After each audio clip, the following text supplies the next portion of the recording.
Okay. Make sure your cell phone's turned off and electric devices. We will have an opportunity for public comments tonight after the presentation, and I'm really talking about the Mun area in the hotel. After the presentation by the architect and whoever else wants to speak on behalf of the developer, everybody will have an opportunity to make comments if they so choose, okay? We may have some people on Zoom too, and they'll be given permission to speak. When you do come up to speak, please give your name and address so we will know who it is that is speaking.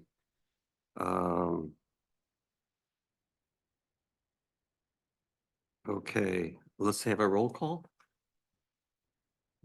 Steve Lichtenfeld, Carolyn Gatus, Richard McAndrew, Here. Bob Denlow, Here. Helen DeFate, Here. Kami Wallman, Here. David Gibson. Here. Okay, we have a quorum tonight and we will proceed. The next item on the agenda is the minutes from our meeting on March 18th, 2024. You have them in front of you. Are there any changes to the minutes? If not, I will entertain a motion. I'll make a motion to approve the minutes of March 18th, 2024. Second. All those in favor? Aye. All those opposed? It passes. We have three basic properties to discuss tonight. The first one is at 7639 Westmoreland Avenue, Joy Stinger, dealing with a front yard fencing issue. Is there anyone here on behalf of the petitioner? Is that Colleen Moore? Hello, Stephanie Sato? Is there anyone on the monitor? Yes, Are you here for the Westmoreland Avenue? yes, Okay. Do we want to go and do the summary first? Property is located at the northeast corner of North Hanley and Westmoreland. It is zoned R2 and is developed with a two-story single-family home. The location on the corner provides street frontage on both the west and south sides. The property primarily faces Westmoreland. The rear yard has a 6-foot-high wood fence, part of which is along Hanley. The applicant is seeking to replace the fence with a similar one, as well as portions of an existing 4-foot fence in the rear yard. The fence would be made of wood, be set back by an existing planter bed by roughly 3 feet, and reach 6 feet in height. Properties along Hanley use a variety of screening for dual frontage, including plantings, retaining walls, and fencing. Adjacent properties use similar 6-foot fencing to screen their rear yards. Given that the applicant is seeking to replace an existing fence with a similar one and the prevalence of existing fencing nearby, staff are of the opinion that the proposed fence will result in a minimal visual impact and recommend approval as submitted. Okay, thank you very much, Ryan. Mr. Sato, are you there?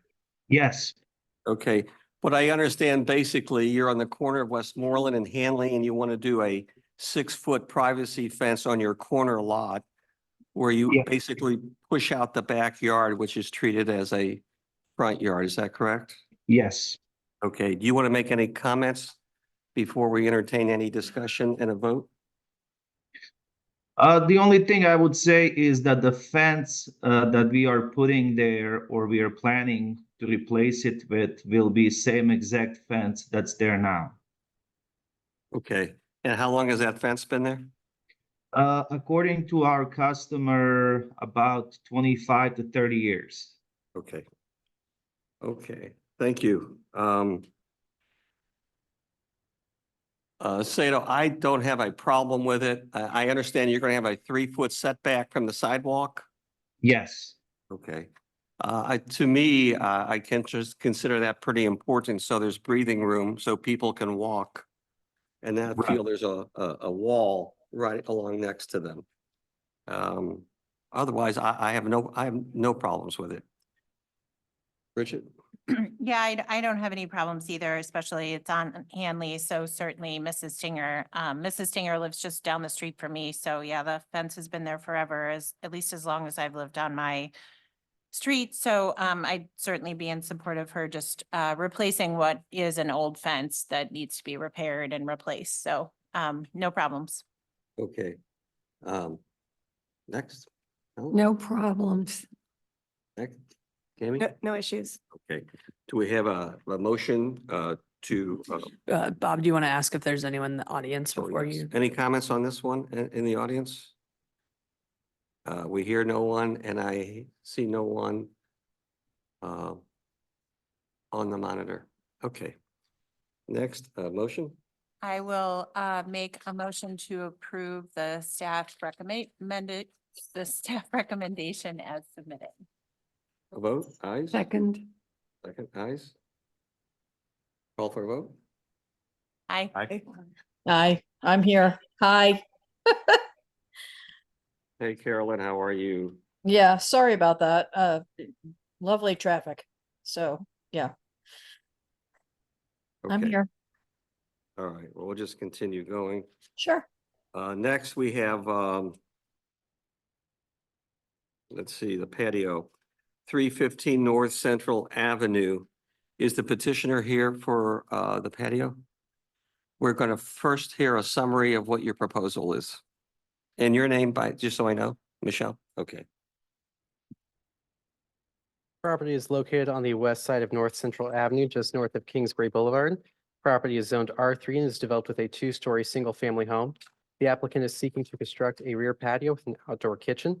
The proposed patio would result in a total impervious lot coverage of 56%. Section 405-2040 limits impervious coverage to 55%. The Plan Commission may permit an additional 5% up to a maximum of 60% where an applicant can demonstrate just cause. The existing rear yard consists of landscaping and open space with no rear patio. The applicant seeks to surround the new patio with a natural landscaping to reduce irrigation, runoff, and chemical needs. The project scope does not require formal landscaping or stormwater review, and no such criteria were required or provided. Staff are of the opinion that no just cause has been identified and recommends tabling the application to a future meeting date to allow the applicant to make revisions or provide additional information. Okay, thank you. Michelle, you want to come on up? Michelle, what I understand is you want to put a patio and an outdoor kitchen in your backyard. Correct, in the client's. And so much of the grass, open land has to be available. And this is a case where the statute requires no more than 55%, is that it? Yes, And you have 56%. This is the correct. famous criminal case of 1%. Okay.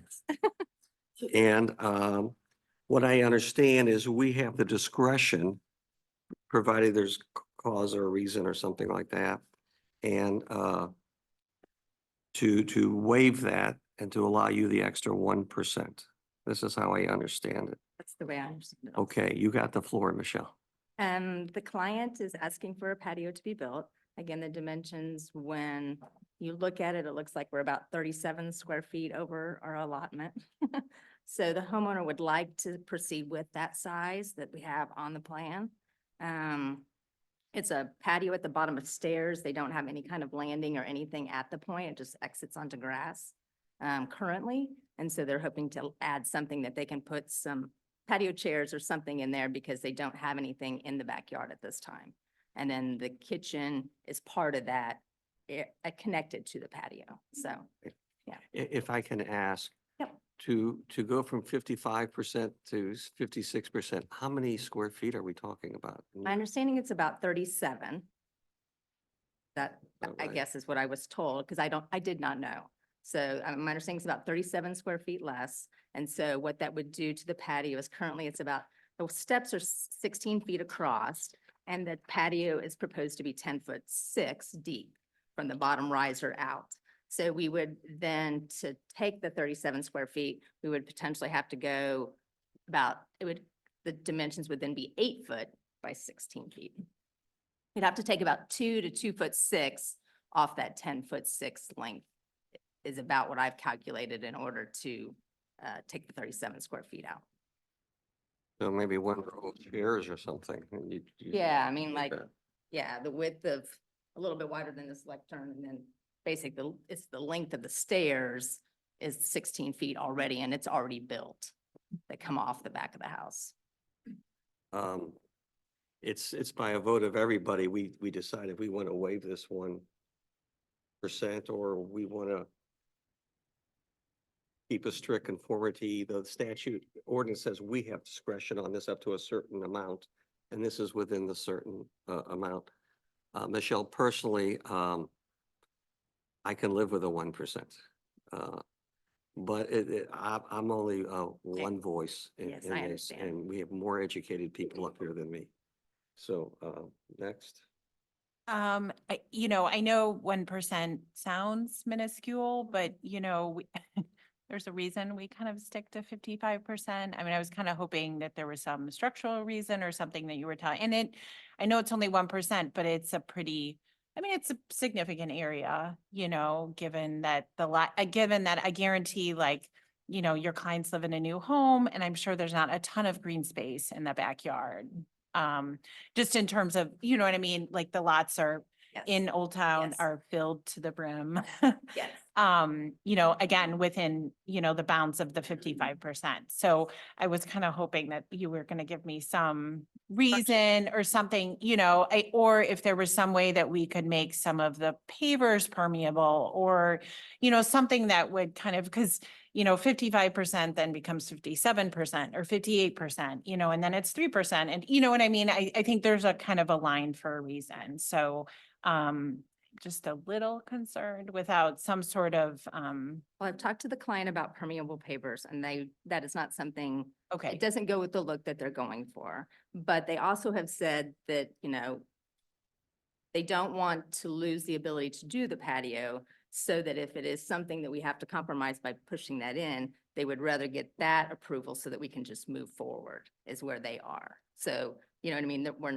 I would love to say and be able to go back to them and say that we got it at the 10'6", but we've also had discussions that may not be possible, and they're realizing they may have to compromise on that. So. Yeah, we have water problems everywhere, and people are constantly talking to me about water problems. So it's just, yeah. So, but again, I'm only one vote, so I understand. happy to, yeah. Okay, I'm wondering, on the letter that you wrote to Ryan, the city of Clayton, you say we would like to request the additional 5% impervious coverage allowance up to a maximum of 60%. Because So, I don't want that. My understanding is that it's written as up to 60%. That's by no means what we want. We want potentially just that 1% to allow us. But if you read the section, it's said like that. So my understanding is what I was requesting, what would meet my patio needs, not the full 60. But because it's worded legally like that, that's what I thought I had to put in there. So. Do you feel Okay. comfortable if we were to restrict, if it was approved, to 56%? Oh, yes, completely. okay, I would tend to agree with Bridget on that it's where do you stop? 1%, well, mine's only 1.5%. But then I only want 0.5% more too. So I would agree with Bridget.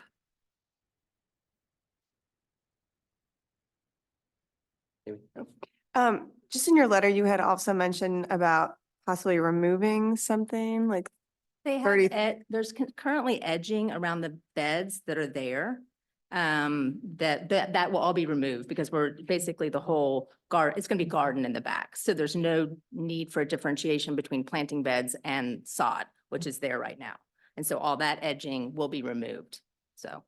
so you're considering moving 33 square feet of pervious ground cover, and then you just want to go over 37 square, so we're talking about like 4 square feet. Okay, so if that's the case, then I would be okay with that. I am in agreement because I know there's water issues and everything. So that's where I would stand. I would say if you are willing to remove or give that back 33 Yeah. square feet, then I would be And then okay on with. the original plan, there were flagstone to connect to the side, and that was removed when the revision was done back. So that and the edging are basically all being taken out, and it will all be basically plantings and things like that with no additional except for the proposed patio. Okay. And Anna, why were you guys tabling this or suggesting that? So we recommended that in most of the requests for additional coverage under this clause, people either provide the permeable pavers or they provide additional information about their plantings to show how these plantings would act as a rain garden or something else to supplement it. And so in this instance, there wasn't some of that background that Ryan referred to. And so instead of denying it, we recommended tabling to allow them to answer any more questions if you had them here. Got it. So I guess, yeah, to me, if you were taking out the 33 and adding the 37, I would be okay with it. But I don't know if that calculation has to be refigured out to get an approval. If you make specific motions to that effect, then we could handle it as staff. If there were more general questions about what their proposed plan is and how it's handles stormwater. So for example, there are not stormwater calculations associated with what they provided with us today. So if that's something that you want, then we would likely say we would prefer that to come back to the board rather than staff make the decision. But if it's something smaller where you say a certain number of square feet would be allowed, then Ryan can handle that on staff review. Michelle, Okay. I don't want to make this seem like a mountain from a molehill. This is not a big project. But we would like to try to accommodate you the best we can and see that you get what you want. You may want to consider just tabling us the next one Okay. and cross your Ts, dot your Is with the staff here. They're great to work with. If we would propose to reduce the patio, would that be something that would then I think need so. to come I back? think Kami probably has. If you make alterations where you meet the 55%, then you do not need to come back to this board for approval. We would just process the permit that you've already applied for. Can you confirm exactly what that number is that needs to be reduced? Does that, you know what I mean? Like where at 56 and 55, what is that square footage that you guys are calling that? I think Ryan had told me 37. I just want to make sure that that's what it is. So if someone could just confirm the square footage. needed to reduce. Yes, typically that would be a calculation that you would run as well, but if the drawings are to scale, if you run it, Ryan, he Well, and I can can run provide it. that for you. I think we've come up with different square footages, so. Okay. So I just want to make sure that we've hit the number. We'd like to see you cross the finish line here. Thank you. I would, the staff is recommending to table this, so Okay. just sit down with them and if you gotta go permeable a little bit or not, or if it's just a foot or so difference at the end of the day, I think nobody's gonna complain. I think the planning commission is always confronted with water runoff issues every time a project comes to us. It's just a huge issue in most communities, including Clayton. So do you have a problem if we just table it? The staff has recommended the application be tabled to a future meeting date to allow the applicant to make whatever revisions are necessary Correct. in working with the staff. Yes. Is that okay? Yes, Okay. perfect. Do we have a said motion to table? Motion to table to a future meeting date to allow the applicant to consider revisions or work with the staff to provide additional information. Second, Second, ayes? aye. Aye. Nays? Aye. Passed. Thank you. Thank you, Michelle. Okay. Next, we have the star attraction for tonight. Okay.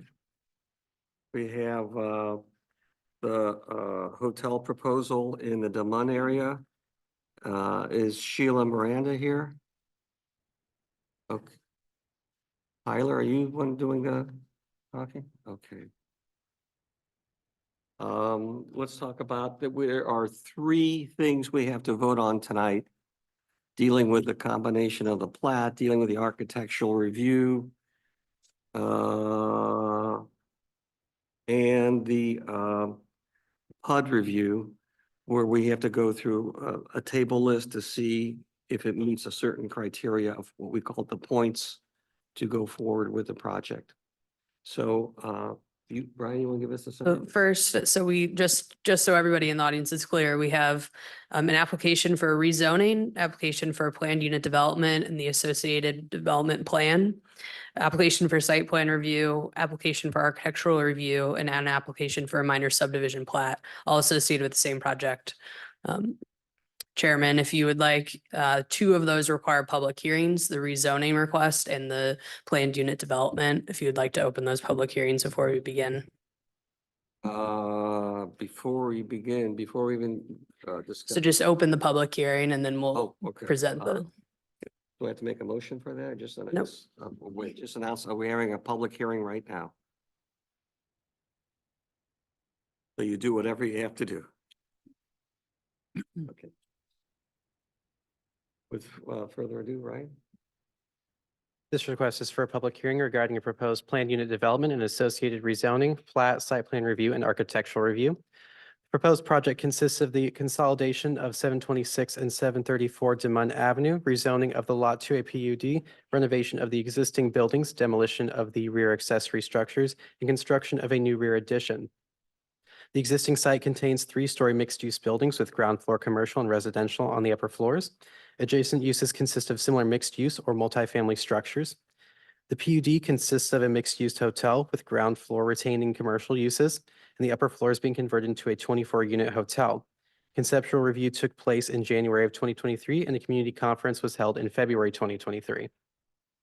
The purpose of the PUD process is to foster appropriate use of existing buildings and enable compatible redevelopment, which provides public benefits as identified in section 405-1380 and achieves the objectives outlined in section 405-1360.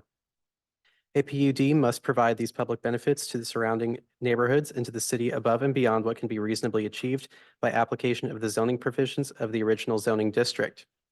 Rezoning to a mixed-use PUD is allowed for hotels containing a public restaurant in the C1 district per section 405-2900A4. The project seeks relief from certain development standards set forth in the C1 district. Table 1 in the PUD staff report identifies the standards and proposed alternatives. Table 2 provides the proposed public benefits.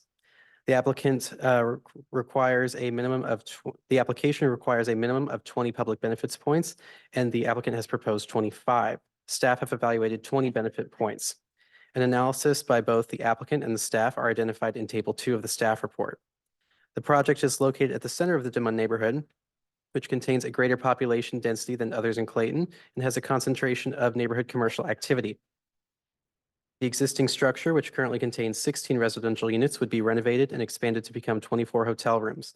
The use of a hotel proportional in size and scale to the neighborhood would likely contribute to a local commercial activity while limiting impact on neighborhood character. Additionally, the proposed addition is of consistent massing and materials to that of the surrounding structures. Staff are of the opinion that the renovation and use of the site as proposed is proportional and compatible to the neighborhood and surrounding area.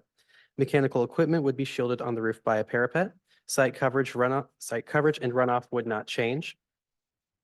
Surrounding street trees would be preserved. The applicant has stated that the existing commercial will be able to remain operational during renovation. The applicant proposes 5 on-site spaces and 30 spaces leased from Concordia. The parking study found that this will be sufficient to support peak parking demand. Guests will have the option to valet or self-park, and the hotel staff will be directed to use off-site parking on the Concordia site. The traffic study found that the new use is likely to generate 15 fewer trips during peak hours. Bike racks and storage are proposed in the rear alley and in the center court. Staff do not anticipate adverse impact regarding public infrastructure, utilities, emergency services, noise, light, or odor. The existing building and surrounding area are characterized with red brick and stone accents. Much of the exterior will remain unchanged, with storefronts receiving new finishes. The 3-story addition at the rear of the property will feature red brick on the ground floor and limestone on the 2nd and 3rd levels. The hotel lobby entrance facing North Roseberry Avenue would project out from the facade and will be clad with red panels and trim. The addition will have doors and windows matching those proposed for the existing structure. Redwood gates would enclose the trash storage along the rear alley. Staff are of the opinion that the development meets the PUD and site plan review criteria, meets the architectural review guidelines, and of a scale and massing consistent and appropriate with the surrounding area and will be visually compatible. Staff recommends that the Plan Commission recommend approval of the minor subdivision plat, rezoning and PUD to the Board of Aldermen with conditions identified in the staff reports. And staff recommend that the Plan Commission and Architectural Review Board approve the site plan review and architectural review as submitted. Okay. With that, Tyler's next, right? This applicant has been here before us to make a presentation, just so everybody knows, to give us an idea of what the plans were. And I know you've had meetings in the community to discuss your proposal, and you're back, Back. and we're glad to see you. I assume you want to take all of it all at once? Yes, That's yes. okay. We have a lot of people in the audience tonight, and I think they would like to see what the project looks like, and everything from traffic to parking to how's it going to look and what kind of construction you're going to do. And they want to understand how it's good for the community as well. Taylor, you got the floor. And can you give your name and your address, and what is your profession? Yes, good evening. My name is Tyler Stevens. I'm the principal of Corton Architecture here on behalf of my client, Ellen Reed, who is also going to be here. And I'd like to start by letting Ellen just introduce herself, although you've already met her, of course, but she's would just like to say some opening words. And then I will resume from there. Ellen. Hello, good evening, everyone. My name is Ellen Reed. Thank you for having me back today. See a lot of familiar faces. I am a 20-year Clayton resident, 20 plus year now, I'm getting old, and business owner. I'm excited to be here tonight to continue to share our vision for Hotel de Mon. Our goal, our overarching goal, is to restore and beautify a small block along de Mon Avenue and create a charming 24-unit boutique hotel, what we've named Hotel de Mon. It's no secret I'm a huge fan of the de Mon neighborhood, and it holds a very special place in my heart. It's a neighborhood that I used to live in, where both of my sons were born, and where I continue to spend all my free time visiting my favorite coffee shops, restaurants, retail, taking walks in the park. So you see me there on most weekends when I'm not working. Hotel de Mon has been designed to be a celebration of the neighborhood and all of the unique features that it offers. Unique architecture, walkability, vibrancy, diversity, and access to all of our favorite local establishments. I envision Hotel de Mon as a place where the neighbors, locals, as well as visitors alike can enjoy and celebrate all the features that we love so much about this neighborhood. Also a community gathering place to enjoy the new restaurants and retail that Hotel de Mon will incorporate. My personal mission statement has always been to make a positive impact on the people and places that have impacted me. De Mon is certainly one of them, as is Clayton as a whole. As we've designed the project, we've continued to keep that mission at heart, and I want both the community and staff and everyone to know that I'm committed to Clayton, I'm committed to making this a successful project, and I'm committed to being a good neighbor. We've been very thoughtful about our design and spent a lot of time. I hope that everyone loves it as much as we do. I'm going to let Tyler go through the specifics of the architecture, the site plan, but I'm also here along with them to answer any questions. Thank you. Thank you very much. Okay, well, it is good to be back. And I didn't realize it's been a little over a year. You read the dates earlier and time flies. So some of this will be a little bit of a reminder just to make sure everybody's up to speed, but probably best. So here, of course, is our site, and identifying where it is. Ellen mentioned that this is the middle of the neighborhood, and by that, we mean that pretty literally. You'll see in the street plans how the de Mon neighborhood, when it was laid out, all kind of rings around this property. I don't think it was as important in the past as it has become and will be in the future. I just want to point out, just because I like saying this, that like Ellen, I have been in de Mon for a long time as well. If you look down in the bottom right corner there, right there, that's the first condo that I ever designed in Clayton, some 25 5 years ago or so. So it's Demont has been a good place to be. Here is the existing property. There are two buildings. They were built slightly at different times, and there is actually a gap between them, although very small. We will be, what we're proposing is to combine these two buildings together. So it would be all one structure. They do have different floor levels, so there'd be some internal stairs and various things to work this out. But the fact that they both sit up on Demont, close to the street and define the block, makes it easy to then add on behind them. And so that is what we are proposing. All of the back will be new. This rendering has been going around for a while, and this is our vision of what is Hotel Demont. And the main thing that I like to point out is that in terms of the past and the future, there's not a whole lot of change other than some very good aesthetic cleanup. We're going to be doing various things with the windows. Right now, the windows vary in size and placement. We'll be unifying some of them, extending some of them down. We have this theme of little balconies, Juliet balconies as they're called, across, and so that every room will have some terrace doors. That will be kind of how they're organized. The ability to open them up, enjoy the views and the breezes and all of that. And that helps to marry the two buildings together. We want them to appear as one, even though the architecture is slightly different. So those balconies definitely help. And then also unifying the storefront down on the bottom. The storefront will all be unified in color. We have two different window colors that we're proposing here on the building. You'll notice that everything on the first floor, commercial, is this kind of deep red color. I have samples of all this stuff because I know you like to see it for ARB. It's over on the side. I can bring it up later when you're deliberating. But that red color is on the bottom for the commercial, and it's kind of the signature color of the hotel. It's in all of the marketing pieces as well. Then the windows up above in the existing structure will be a charcoal color, which sets them off with the brick a little bit. So that's the main change in terms of the front of the building. You'll see some other little touches like there are canopies over the door. These doors, by the way, are the original entrances to the building. There are two, one on each side, and they're under those big, tall windows. These will remain as doors. They lead to the stairwells inside the building, but these will not be the main entrance to the hotel. That's going to be around on the new part. I'll show you that in a minute. So these will be functional doors for the guests who stay there. They'll be locked, but you'll have a room, card access that you could come and go if you're going out that direction. Placement of the neighborhood, as you can see, this is what I was talking about, it being a center, North and South Roseberry, kind of divide it. And then across, we have this wonderful setting of the park, Concordia Seminary, which makes for a nice kind of presentation of this whole street along Demont.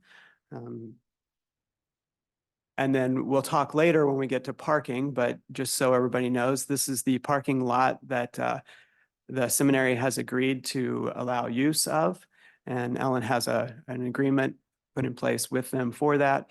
It's a good location. I mean, at first, when we first talked about it, I was hoping they'd give us this parking lot right here. But I can see this is their main parking for their main presentation hall up here. And this actually works better because the pathways that lead right to the front of the hotel kind of go in this direction. And so when we had our neighborhood meetings, we had them here at the seminary, right in this building, right there. And so we all went out and walked it and stood up there, and it was at night, and you could very easily, standing right here in the parking lot, see, because it's kind of uphill from the street, see down the slope to Demont and very visible to the building itself. So I don't think that navigation will be an issue for anyone coming and going. This drawing shows the main building kind of in pink, the two buildings that are existing there, and then the red is the addition that we're proposing. It is a courtyard type of addition, which allows some light on the center to get to existing windows and existing rooms that are in the back. We'll kind of circle around that. The current, I said that this addition is all in the back. The current condition of the alley is one of, there were originally garages for the building. They have not been functional as garages for a long time. So essentially they're storage units at this point. And it's not very sightly. And because of the nature of the site going through the block to both North and South Roseberry, this is a very visible area. As you walk down those streets, you see right down this alley and right through the block to the trash cans and the various things, the storage of something flammable. So it's definitely an area to be cleaned up. And so by building the addition here, we can take down the garage. We can clean up things like, you'll see this is fire escape stair that was added onto the back of the building. All of that will be gone, and unify it so that all the way around it looks like one cohesive mass. This is some other views. The picture on the left, I'm actually standing on South Roseberry. So this is very visible to the street, what you see looking in, with all the utilities and everything too, which is another thing that we can clean up. When you get around to North Roseberry, if you look to the right here, this is the side of the existing building as we come around. And this is the addition in the back. So our proposed entrance to the hotel. One of the reasons why it's been a year since we've been here is because we've spent a lot of time, Ellen and I have spent a lot of time going back and forth on what is the right architecture for this building. I had a conversation with Steve Lichtenfeld early on, a long time ago about, and that's one of the things he asked. He's like, Tyler, what's this going to look like? I hope you're not going to make a copy of the existing building. Those were his words. And I know that that has been consistent in Clayton in the past in terms of when we build new, it's good to have something that is different than the original. We cannot in today's time really replicate historic architecture anyway. The different materials, the trades, the skills it's a different time period. So we wanted to make it look different than the existing buildings, but we did go back and forth as to whether it should be modern or traditional. And there were a lot of pros and cons for both. In the end, what we decided to do was a more traditional type design that would blend into a little bit more of the historic charm of the neighborhood and stick out as something modern and different. But by using different materials, the limestone, which limestone is a very traditional material, but covering the building in it rather than brick.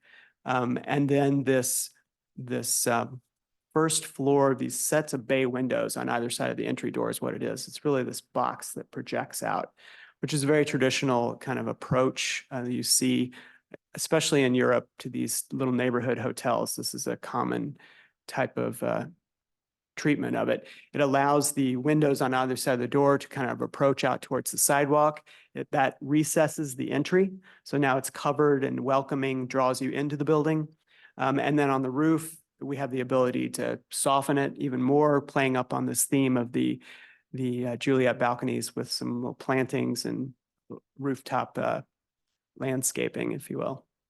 All of that material here, since it is structurally, when you look at these historically, the masonry, which would be the structural mass of the existing building, would be at this line right here. Just like the existing building has a triple wide brick wall coming down, that is a masonry mass.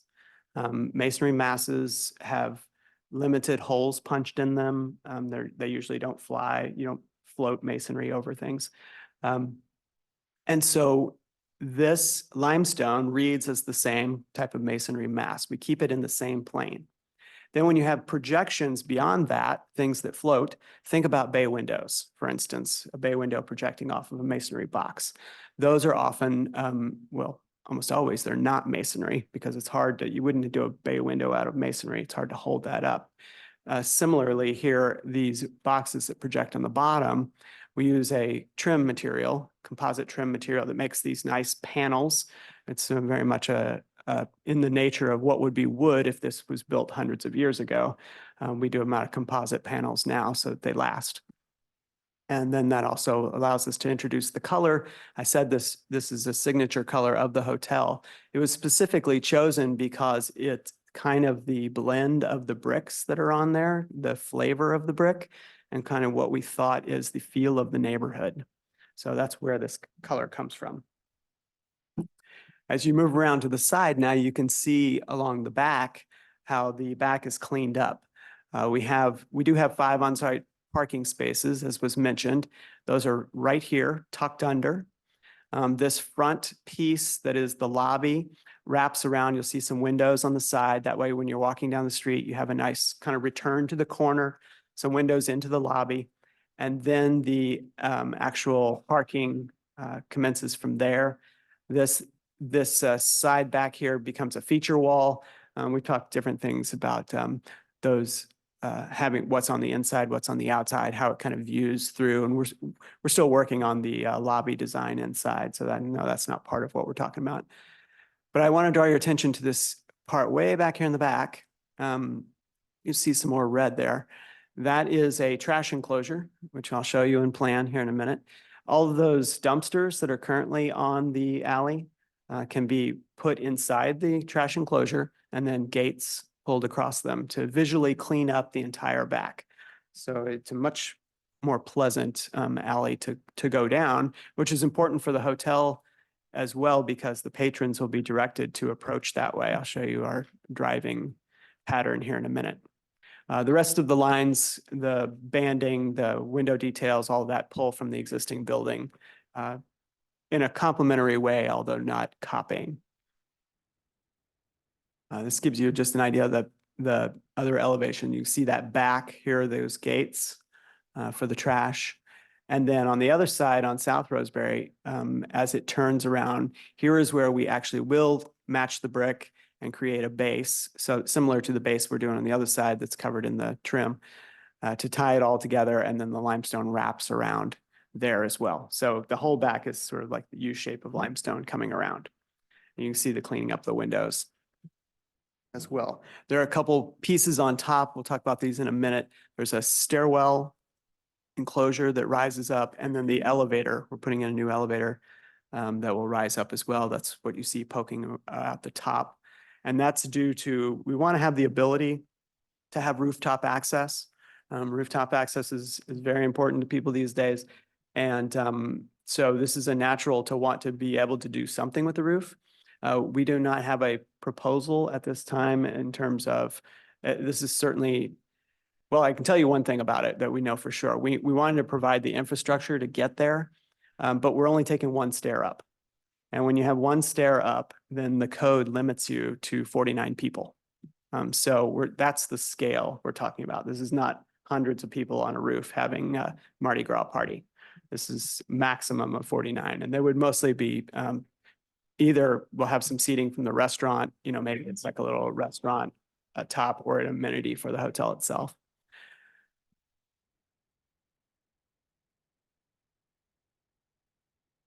Just quickly, I'll go through the plans so you can kind of see. This is the existing site plan. You can see here is the scale of the garages across the back and where they sit relative to the alley and the trash dumpsters, the various stairs and things coming off the back.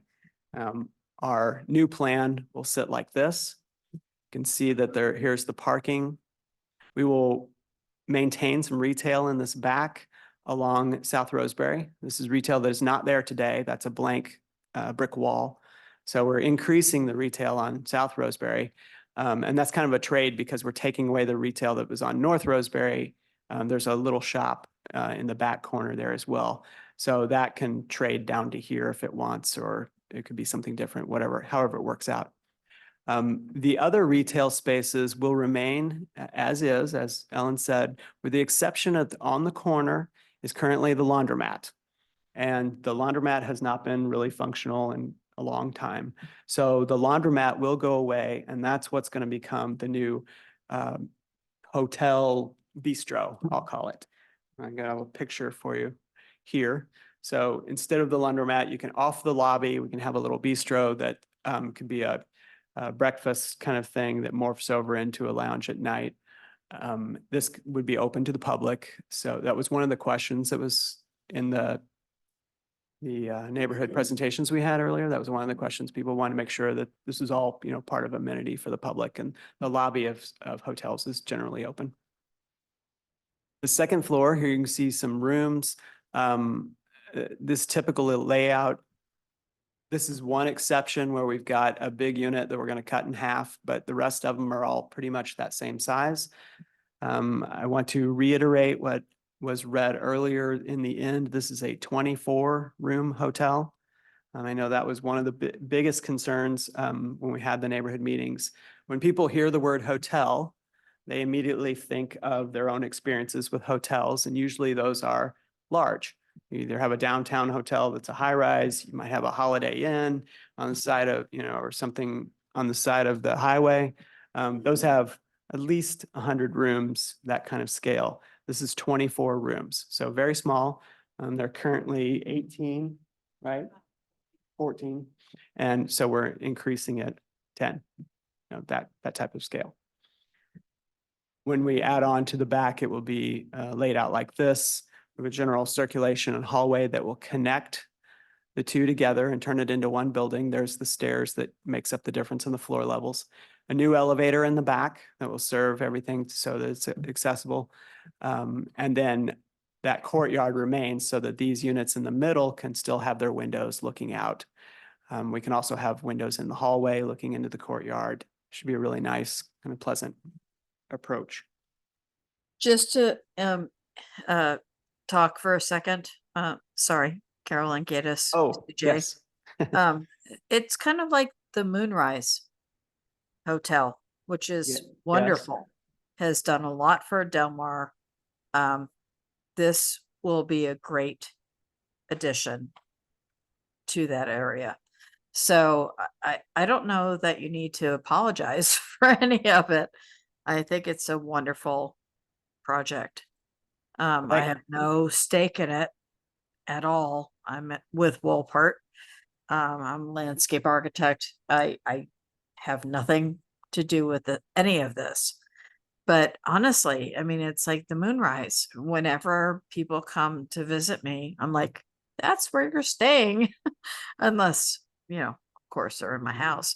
But I'm like, I would never put people up into, like a Hilton or whatever.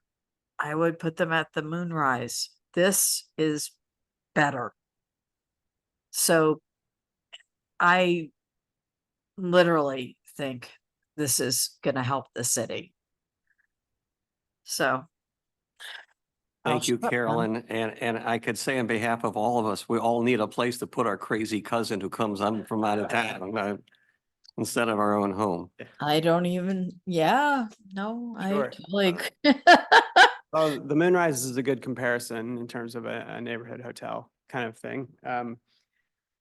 Yes, I don't mean to sound apologetic. I was more just reminding everyone of scale because I know. sometimes it gets I'm blown out of sorry if proportion. I made it that way, but it seems like you have to sell it.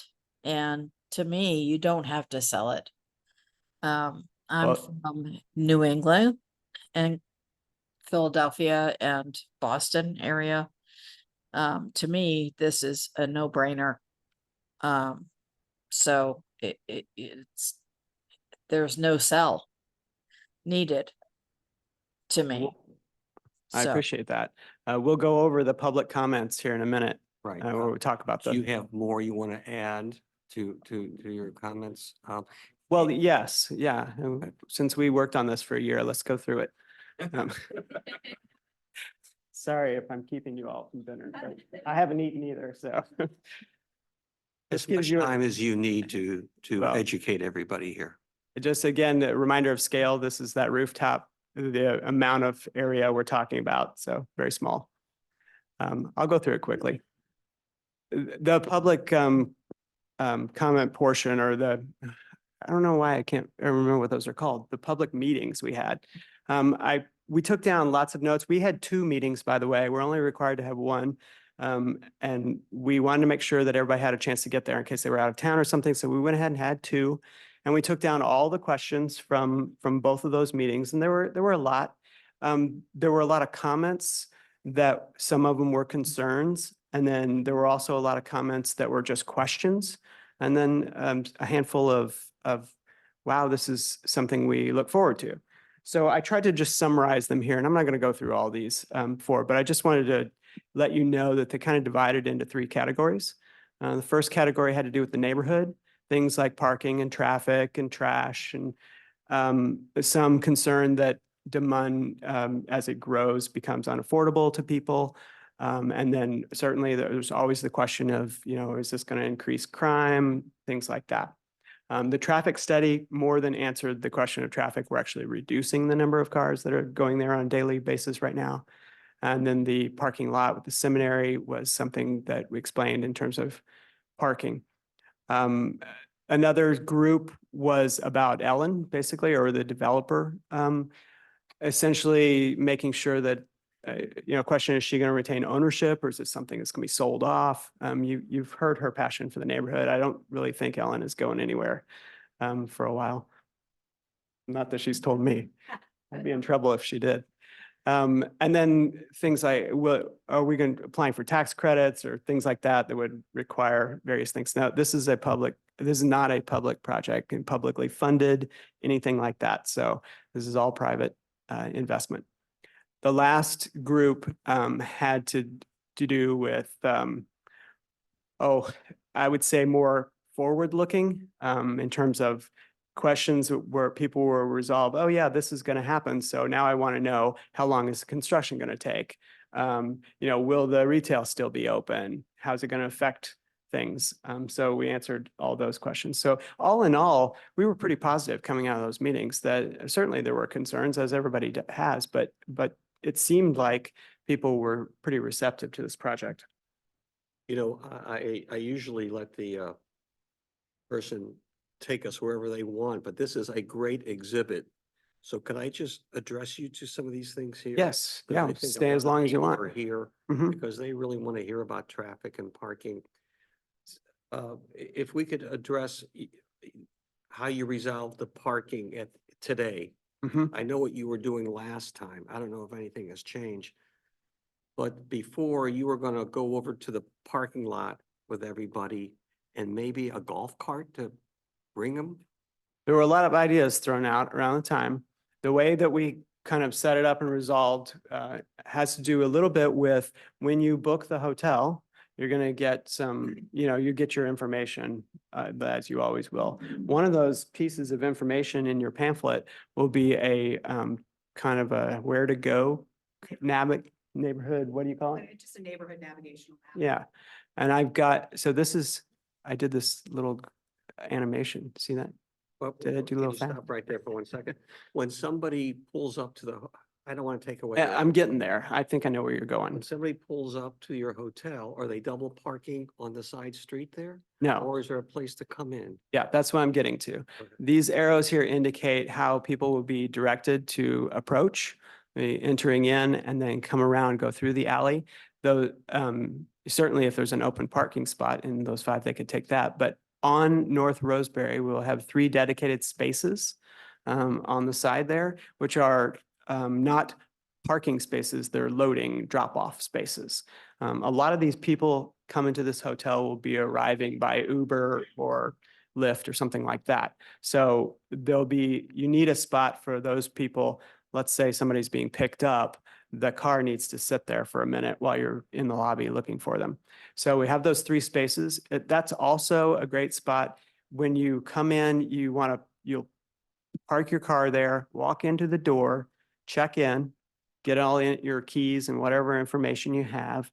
And then at that point, it becomes one of 2 things. Do you want to self-park, or, is somebody in the hotel going to park for you? And people will just come in and get that, and they'll have that ability to sit on the street while they make those kind of decisions and navigation points. Maybe they drop off their bags in the room kind of thing, and then go out, take care of the car. So those 3 spaces should be more than adequate to handle that. From there, you can drive around and just go up and park and walk back. So that's how the parking has kind of been resolved.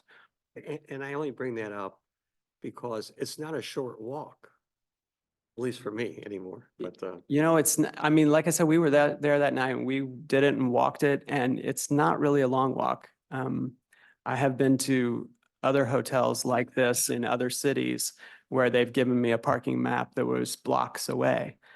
So I think personally that this is pretty convenient, and the fact that you can see it makes it psychologically shorter too. If there is somebody disabled or somebody who didn't get out when they should have gotten out initially at the hotel, have you had any discussions with the city about a golf cart or something to help them get over there? Will they have to drive the car back to the hotel? So we're not going down the path of a golf cart, just because it takes up a parking spot there to put it, you got to store it somewhere. The reality of the numbers, this is, like I said, it's 24 rooms on a given day checking in. And we had these numbers at one time. Do you remember what the projections of people checking in per day? I think we estimated close to 3 to 4 because of occupancy rates and then a reduced Mhm. amount statistically of travelers versus apartment dwellers. Hey, Ellen, the people online can't hear you unless you Yeah, you speak wanna in the come up. microphone. Sorry, otherwise. Couple key things about parking.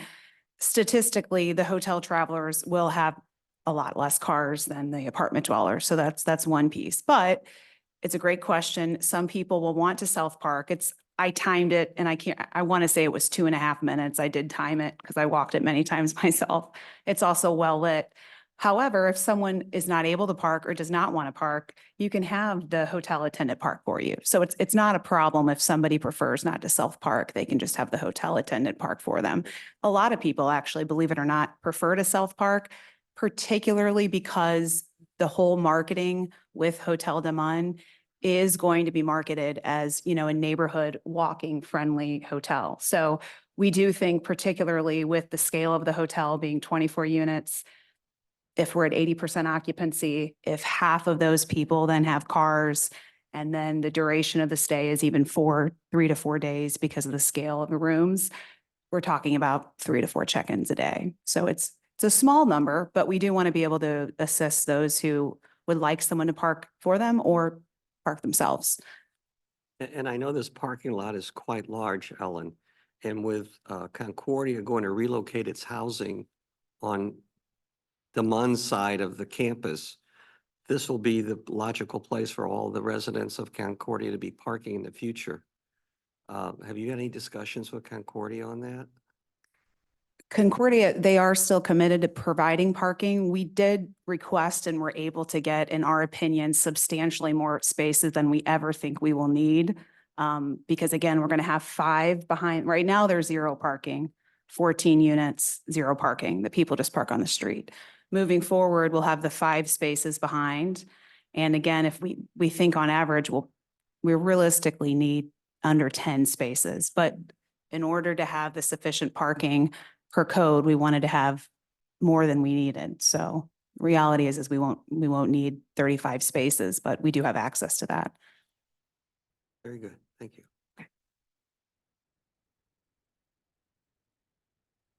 All right, I know I've taken you off your train of thought there, but I know parking and traffic is a major concern for residents in the area. Yes. Go ahead. That was pretty much the end of it. Those are the questions and the things that we went through. Let's see. Yeah. So I'm happy to leave it there, and we take questions off of whatever you have at this point. Before I open it to the public, I just want to make sure I understand a couple things. Are there any dramatic changes or any significant changes when you were here a year ago presenting your plan to today? Well, we didn't have any of the entrance worked out back then. We were only talking about the front of the building and what it looks like along to Mun. So what we did between then and now is go ahead and design that entrance lobby in the back and get that all worked out in terms of the sequencing, the drop-offs. I'll go back to that floor plan. I didn't spend a lot of time on it there, but you can see getting kind of the door and everything set up, getting these parking spaces kind of going out, figuring out what's there, what's available. These are those 3 dedicated drop-off spaces that we talked about, working through that with our, submission and the staff and everything. And then the other thing is the trash.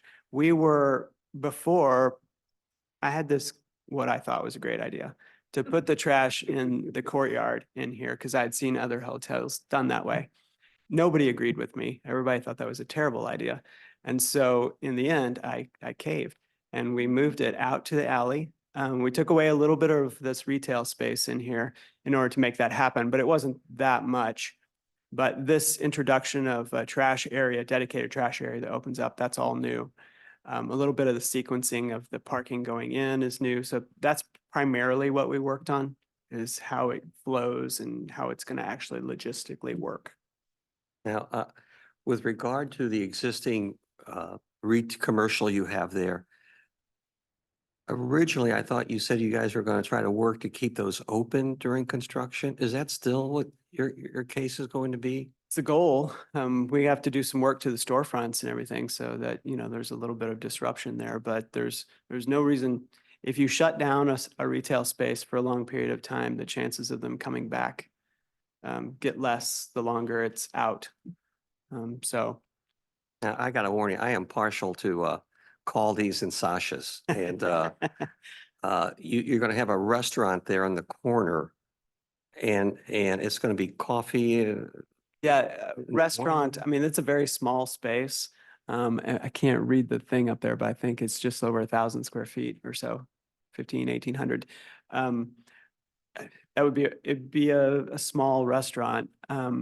But the idea is not to compete or drive anybody out of business. That would be counter to what the hotel's mission is, which is to feed this neighborhood.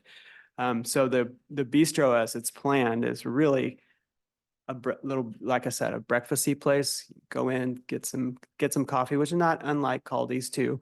But you've got the patrons of the hotel themselves coming down. In the evening, it's another place to sit. I come down here a lot. We like to go to Louis a lot, and I can tell you it gets crowded, and there are times when it's hard to get in, and maybe they don't have a table for you. So it's nice to have additional Well, spots. I personally believe the vibrancy of Caldi's area in part depends upon having multiple places for people to go to, and they hang out in the streets for a while, or they listen to music on the second floor of Sasha's on the streets. It's a little piece of heaven in Clayton. I was going to add to that because that's all your favorite places are my favorite places. So when my kids and I, or even girlfriends and I, like to spend, we will literally spend an entire day at Demont, because you could start at Caldi's, take the kids to the park, go to the candy store, then maybe have a glass of wine with a friend, and you take the kids to Clementine's. Then you walk, then you're hungry again, and then you go eat dinner. So the goal is to curate and maximize more of what we don't have. We certainly don't want to create another Sasha's or Caldi's. We already have that. And quite frankly, part of the reason I was drawn, really key reason to doing this type of hotel, is because utilizing the neighborhood gems that we have is part of the selling point of the hotel. And it's a reciprocal relationship. When I travel, you don't necessarily want to go just to the places within the hotel. What's unique about Demont, it's all independent local restaurateurs and retail. Exactly. So what we want is more of that. You know, what we will propose in our corner spot is going to be something that we all love. It's not going to be a replication of what's already there. So, Well, I mean, I'm going to go to public before I start giving, opening up to us here. uh-oh, yeah. Wow. warning. Amber alert. No, we have a tornado alert. So I Yeah. have never been up here with a tornado. Well, that's, Um, I raised my hand because I have been in several in Texas area, and I could feel it. And both of my cats are like looking at me like going, why aren't you protecting us? So with this There's something hotel, what going on, happens guys. when there's a storm? Well, I Thanks, think Carolyn. David, that David's checking explanation in was on that. So we'll continue for right now. I'll look to see what happens. okay. But yeah, I could feel it. I could feel the barometer drop.